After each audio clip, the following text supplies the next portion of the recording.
No! No!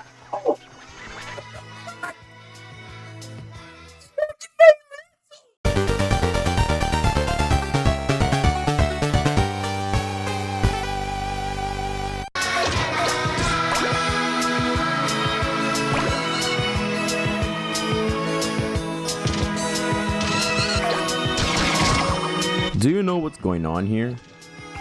I kinda do, but that person I just rolled over wished they did before they got caught in my Katamari and turned into a beautiful star. Godspeed with it after. Katamari Damacy Reroll is a remastered version of the game with the same name, but without the reroll part for the PlayStation 2. It is one of those games that have come out in this very experimental era of gaming history where you'd find developers kind of just doing whatever projects they wanted and see what stuck. Many of those are considered cult classics nowadays, and Katamari Damacy is no exception to that.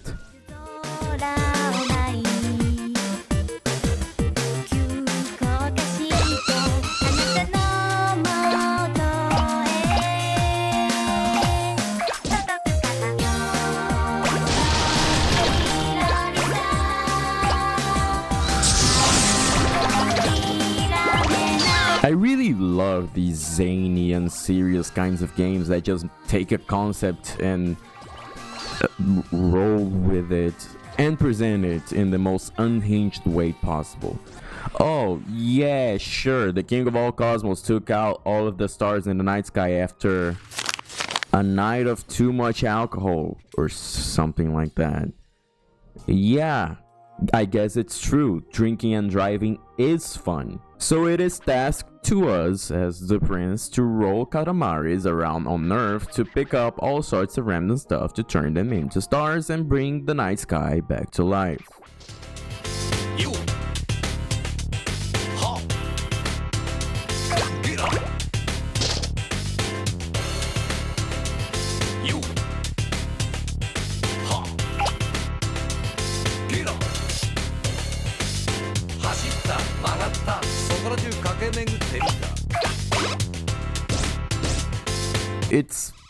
It's fun.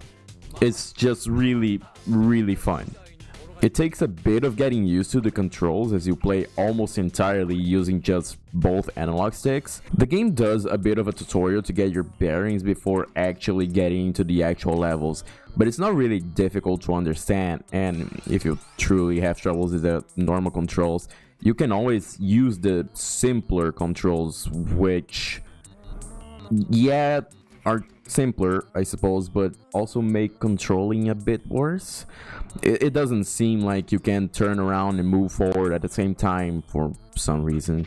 In the Nintendo Switch version of the game, which is the one I'm playing, you can also turn on motion controls and play with the Joy-Cons. It is better than I imagined it being at first, but it takes a lot of getting used to, and well, I'm already doing good enough with the usual controls, though I can see how you can maneuver a lot quicker and more precisely with them, if you take the time to learn them. Most of the levels have the simple task of taking your Katamari past a certain size threshold before the time limit to clear them.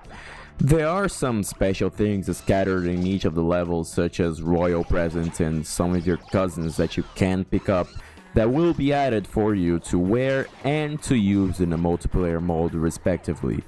If you do particularly well in a given level, you'll be able to enter it in internal mode, where you can use as much time as you want to roll things up, which is good for those seeking 100% completion of this game.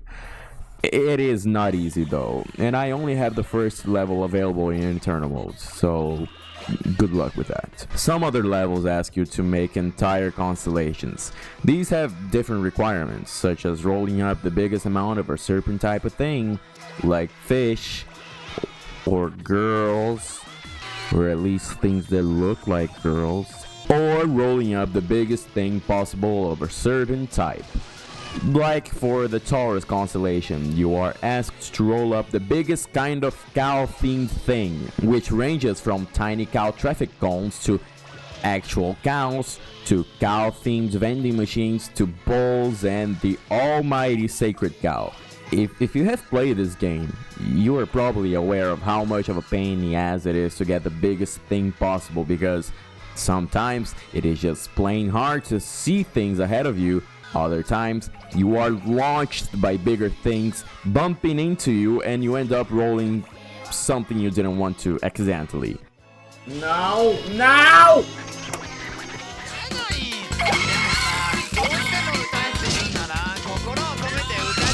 Let me tell you, asking you to not roll up things in a game about rolling things up, it's quite hard. It is good that any rage you feel can be easily soothed by this outstanding soundtrack. Katamari Damacy's soundtrack is composed mainly by Yu Miyake, with other tracks composed by other known composers from Namco, such as Yoshihito Yano, Akitaka Toyama, and Hideki Tobeta, with a special appearance from Lupin III's composer Charlie Kosei for one of the tracks. These tracks range from a variety of genres and styles, but they never fail to evoke a feeling of childhood nostalgia, harking back to simpler times when I could spend my whole afternoon just playing video games in the living room. Tracks such as Lonely Rolling Star and Cherry Tree Times are among my favorites, and I can easily play these whenever and wherever I want, with just how much I love them.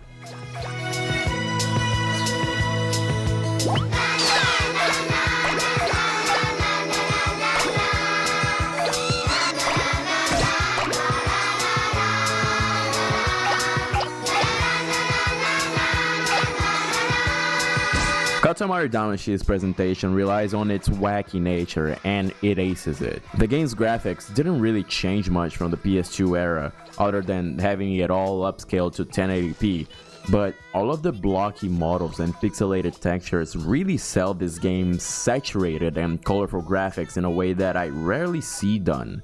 Everything follows this strict art direction, yet it doesn't feel strict at all, with how you can easily discern things among the chaos and have a ton of fun while doing it. Not to mention that this game is just simply funny, man. Not just the sarcastic and dry humor that comes from the king's dialogue, but also from things screaming when picked up by the Katamari, or running away when you get near them. Oh no! The police are shooting at me! Police brutality! Police brutality!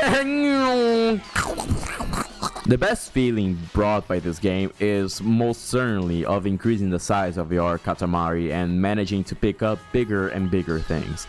This feeling becomes the most apparent in the last level, where you have to create the moon. You start off at a humble 1 meter diameter size and have to reach the goal of 300 meters in 25 minutes. Sounds like a grueling task?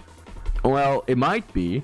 It takes most of this time to reach the 300 meter mark, but after that you can easily double in size, which just adds to the fun and the feeling of progression for each of the levels.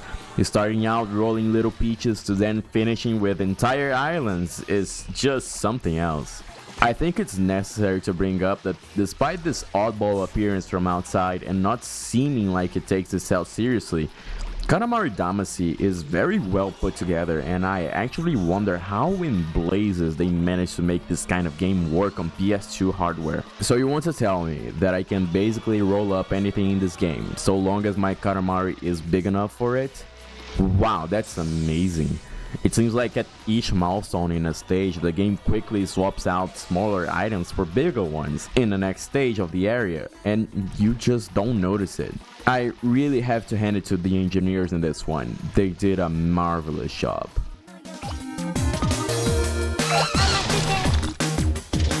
If you ever only heard about this game, but never really gave it much attention, I highly suggest you give it a shot. I'm sure you'll fall in love with it immediately. There just aren't that many games out there built with such whimsy, and I think that is something we can have more of nowadays. Thanks for watching. Remember to like the video, subscribe to keep us motivated to make more, and most of all, avoid the cow pylons. God damn!